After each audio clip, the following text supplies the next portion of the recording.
Hello, I am Momita De and welcome to my channel Skillful Journeys. Today we will cover the chapter Heritage Buildings and Monuments. So, what are heritage buildings and monuments? Heritage buildings and monuments are special structures that are part of our history.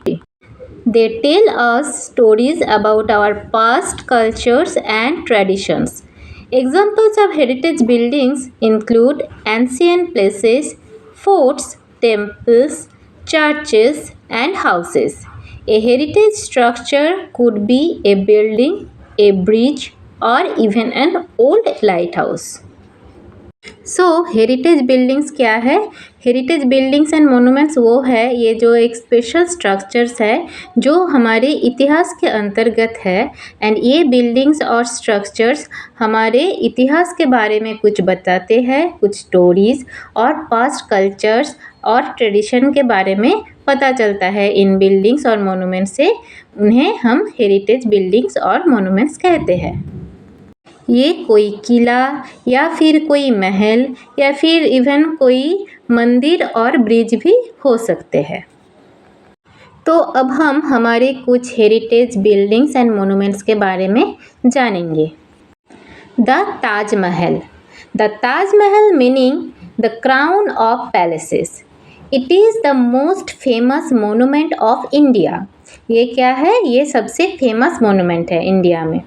It is located on the banks of the river Yamuna in Agra, Uttar Pradesh. तो ये कहाँ पे स्थित है? ये river Yamuna के पास आगरा में उत्तर प्रदेश में स्थित है। It was build by the Mughal emperor Shah Jahan who ruled India from 1628 to 1658. In the year 1631, Shahjahan's wife Mumtaz Mahal died. The emperor decided to build the most beautiful tomb in the memory of his wife. तो ये building, ये महल शाहजहां ने अपने wife Mumtaz के याद में बनाए थे। He summoned the best artists and architects from India, Turkey, Persia and Arabia. It took more than 20,000 men working over a period of 18 years to construct the Taj Mahal. तो ताजमहल की कंस्ट्रक्शन कंप्लीट होने में 18 years लगे थे और शाहजहां ने इसको बनाने के लिए Turkey, Persia, India and Arabia से आर्किटेक्ट एंड आर्टिस्ट को बुलाए थे और इस महल को बनाने के लिए 20,000 मेन से ज़्यादा लोग ज़रूरत पड़े थे। Also this building is made up of white marbles. Next, the Qutub Minar. The Qutub Minar is one of the most popular tourist spots in Delhi. तो हम सभी जानते हैं कि कुतुब मीनार एक फेमस टूरिस्ट स्पॉट है जो कि दिल्ली में सिचुएटेड है। This 72 metre high minaret is the highest stone tower in India.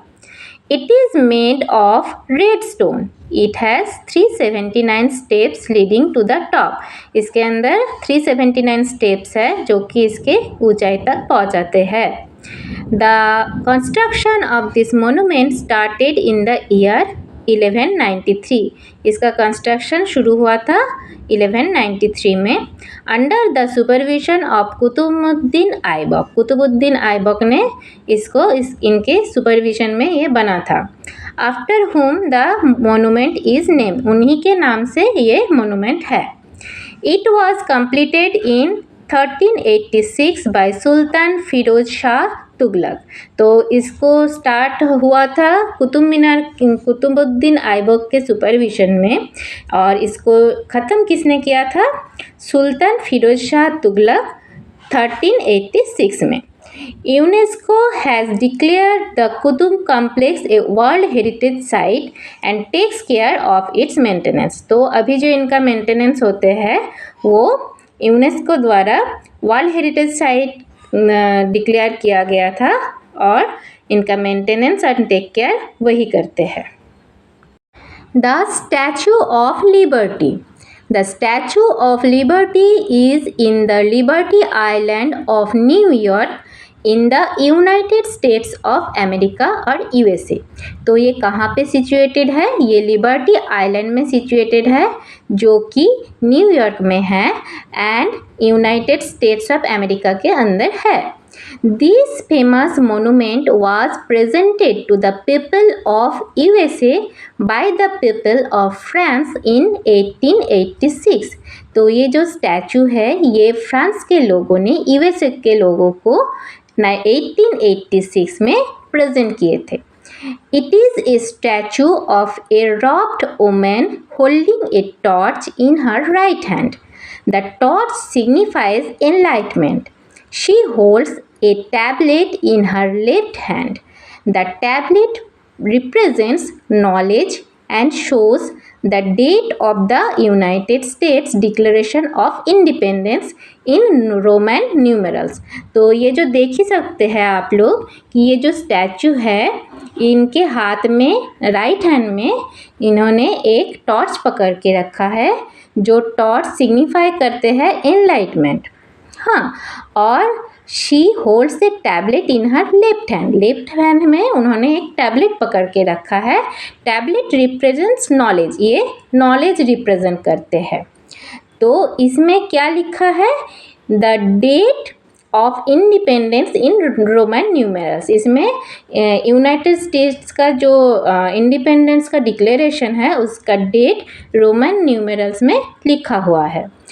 This 151 feet structure is made of copper leaf and stands on top of a rectangular platform। तो ये जो है ये कॉपर लीफ से बना हुआ है और एक रेक्टेंगुलर प्लेटफॉर्म के ऊपर रखा हुआ है। द हवा महल। The Hawa Mahal is one of the most popular monuments of India। आप में से कई लोगों ने शायद इसको देखा भी है। It is located in Jaipur, ये जयपुर में है। The pink city in Rajasthan. Jaipur को क्या कहा जाता है? पिंक सिटी, जो कि राजस्थान में है। इट वॉज बिल्ट बाय महाराजा सवाई प्रताप सिंह इन 1799। तो ये किसने बनाए थे? ये महाराज सवाई प्रताप सिंह ने बनवाए थे 1799 में। Lalchand Ustad and architect design is structure in the shape of the crown of lord Krishna. ये किस आपको देख के ही पता चलता है ये जो स्ट्रक्चर है हवा महल की, ये जो लॉर्ड कृष्णा है उनके जो ये है क्राउन है, इसके जैसे शेप है इसका। This monument is made of red and pink sandstone and is highlighted with white line। ये जो है ये मोनूमेंट किससे बनवाया गया है? रेड एंड पिंक सैंडस्टोन से और वाइट कलर से इसको वाइट लाइन से इसको हाईलाइट किया गया है। It has 953 small windows। इसमें 953 स्मॉल विंडोज़ है। The women of the Jaipur royal family sat behind this windows to watch the activities going on in the city and the market place. तो यहाँ पे क्या होता था? यहाँ पे जो रॉयल फैमिलीज़ के जो वुमेन हैं जयपुर के, वो इस खिड़की के पीछे बैठते थे। वहाँ से जो सिटी का एक्टिविटीज़ और मार्केट प्लेस का एक्टिविटीज़ है वो वहाँ से देखा करते थे। Next, the leaning tower of पिसा। द लीनिंग टावर ऑफ पिसा is located in Italian city of पिसा। तो कहाँ पे ये लोकेटेड है? इटालियन सिटी ऑफ पिसा। आई होप आप में से कई लोगों ने इसको देखा भी है। This 187 feet tall cathedral was initially upright in position when it was constructed in 1173। जब 1173 में इसको बनवाया गया था तब ये सीधा ही था, but it began leaning to the southeast due to a poor laid foundation। तो एक poorly laid foundation की वजह से बाद में ये लीन करना शुरू कर दिया साउथ ईस्ट की तरफ। The tower was declared a UNESCO World Heritage Site in 1987. तो ये टावर यूनेस्को द्वारा वर्ल्ड हेरिटेज साइट डिक्लेयर किया गया 1987 में। The Ashoka Pillar. Emperor Ashoka ruled India more than 2000 years ago. He is considered one of the greatest emperors in India. Later in his life, he became a Buddhist and devoted himself to the spread of Buddhism. Ashoka was a warrior who became a believer of non-violence, love, truth, and tolerance when he adopted the Buddhist faith after looking at the destruction caused by the Kalinga वार। तो हम सभी जानते हैं सम्राट अशोका एक बहुत बड़ा सम्राट थे जिन्होंने इंडिया में 2000 ईयर से भी ज़्यादा टाइम हो गए उन्होंने रूल किया था। उन्होंने कलिंग वार में उन्होंने एक बड़ा सा युद्ध किया था। उसके बाद उन्होंने वो डिस्ट्रक्शन देख के बुद्धिज़्म अपना लिया और बुद्धिज़्म स्प्रेड करने में लग गए थे। He constructed hospitals for animals and built major roads throughout India. He knew about his work from the inscription he got carved on pillars and rocks throughout North India. The Ashoka pillar at Sarnath in Uttar Pradesh is the most popular monument made by Ashoka. तो अशोका ने बनवाया था एक बहुत बड़ा pillar जो कि है अशोका पिलर जो सारनाथ में सिचुएटेड है उत्तर प्रदेश में।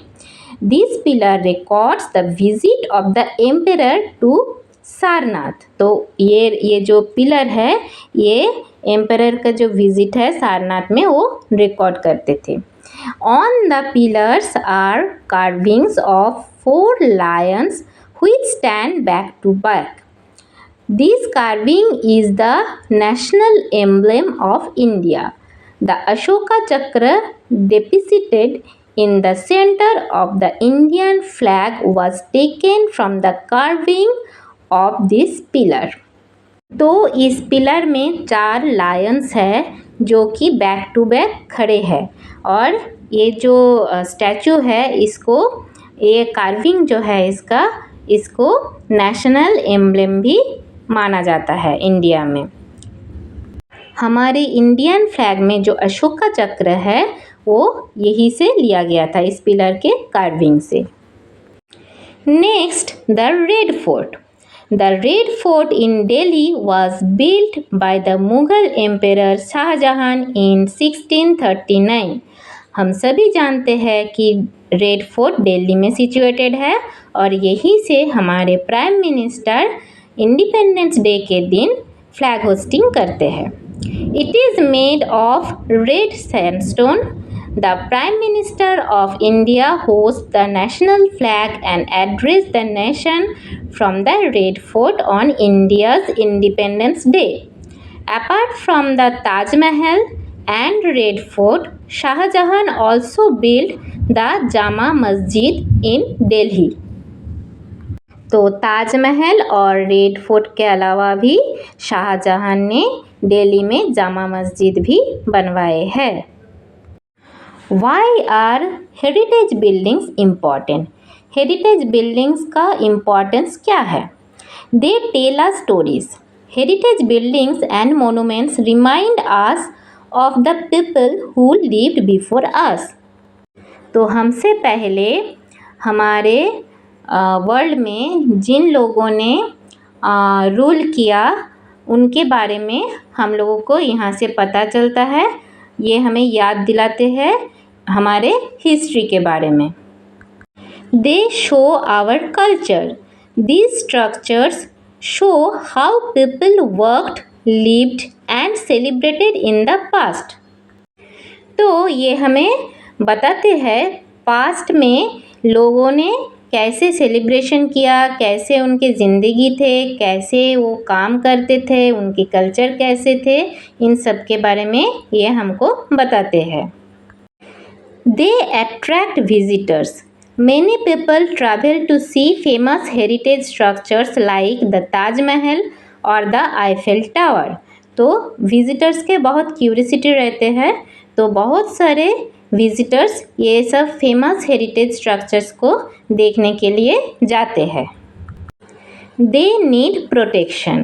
Heritage conservation is important to keep these buildings safe from damage or destruction. So here this is the wrap up of the chapter. From here you can memorize all the chapter in short. Thanks for watching. If you like this video, please do like, comment, share and subscribe. Thank you.